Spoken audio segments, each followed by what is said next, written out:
Um aro metálico circular e duas esferas são acoplados conforme a figura a seguir. As esferas são perfuradas diametralmente, de modo a poderem se deslocar ao longo do aro, sem atrito.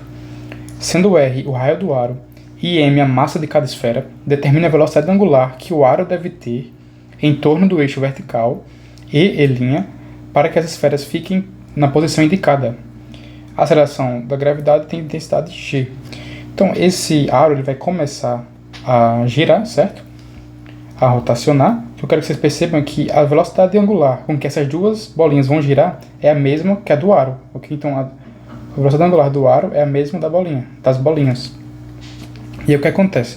Quando ele começar a girar, essas duas bolinhas entre si vão como se tivesse uma nova circunferência girando entre si também. Então visualizem isso, esse aro girando e essas duas bolinhas girando como se tivessem uma outra órbita, vamos botar órbita assim, em uma outra circunferênciazinha. E aí o raio dessa circunferência que eu estou falando entre elas vai ser o quê?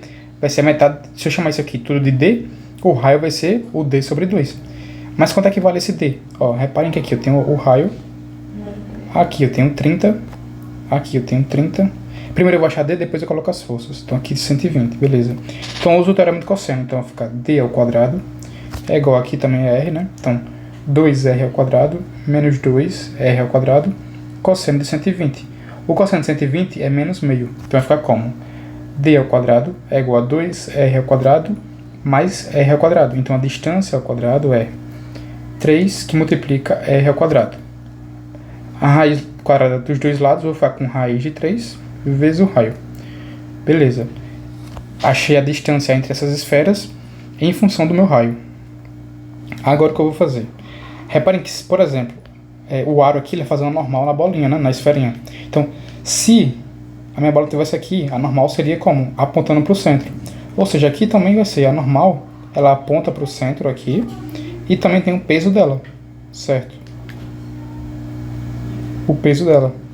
E aí aqui eu vou decompor ela em dois eixos. Primeiro, esse eixo aqui, ó, na horizontal, que eu vou botar de verde, ele vai ser justamente para onde vai estar apontando o centro, tipo, entre essas duas esferas que eu falei que elas iam girar uma nova órbita, eu botei órbita como um exemplo, esse meu eixo vertical vai estar apontando para o centro dessa órbita. Ou seja, todas as forças que eu decompor e ficar nessa horizontal, elas vão ser minha resultante centrípeta dessa nova trajetóriazinha pequena. E eu vou usar isso para achar justamente a velocidade angular da esfera, que aí, consequentemente, eu acho a velocidade angular do aro. Beleza, então aqui, ó, se aqui eu tenho tudo, se aqui é 60, aqui é um ângulo de 90 graus, aqui só pode ser 30. Então, o ângulo entre essa normal e a minha trajetória verde aqui, meu eixo verde é de 30 graus. Só que eu também vou ter um eixo na vertical, que o P já está no lugar dele, o P não precisa nem mexer no P. Então eu vou decompor só a normal. Então como vai ficar? Ó, aqui é a bolinha, eu tenho o peso, como a normal está colada com o ângulo, fica N cosseno 30, e na vertical aqui para cima vai ficar o N seno 30, né? Normal vezes o seno de 30. Então não pode haver movimento na vertical, então o N seno 30 é igual ao peso que é mg. Isso aqui na vertical. E na horizontal, eu tenho o quê? Eu tenho que eu já expliquei, a normal cosseno 30, ela faz o papel da resultante centrípeta no meu novo movimento circular, nesse novo mini MCU aqui, ó. Tá certo? Que vai criar, quando essa esfera aqui, quando esse aro, ela começar a girar, aí essas duas esferas também vão girar, assim, com uma nova órbita, né? Eu falei órbita de planeta só para facilitar o entendimento. Então vocês têm que imaginar o aro girando e essas duas bolas formando uma nova trajetória entre si. Só entre relação a elas duas. Então vamos lá.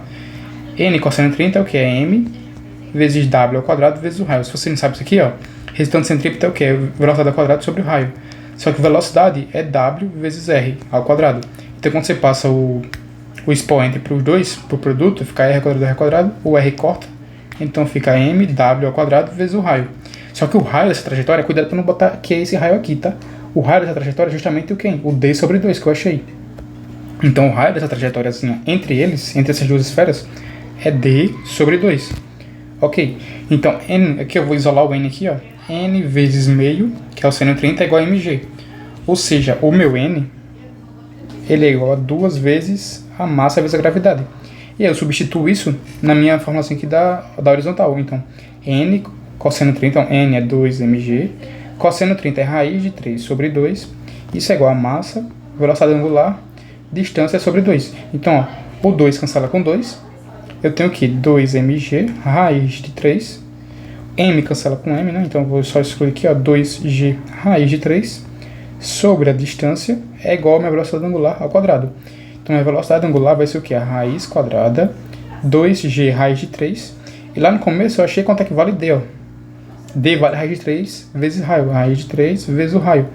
Então, minha velocidade angular é raiz de 2g sobre o raio, que é justamente o gabarito. Então, qualquer dúvida aí, é só botar nos comentários. Mas é basicamente isso, você tem que analisar.